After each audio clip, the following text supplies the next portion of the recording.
det går fort och jag gillar verkligen när det går fort så att man springer så mycket. Och det är väldigt kul men ändå jobbigt.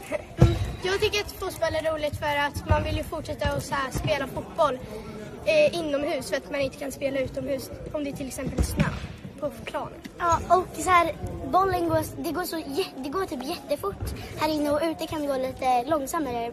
Så det är ganska roligt att köra inomhus. Ja.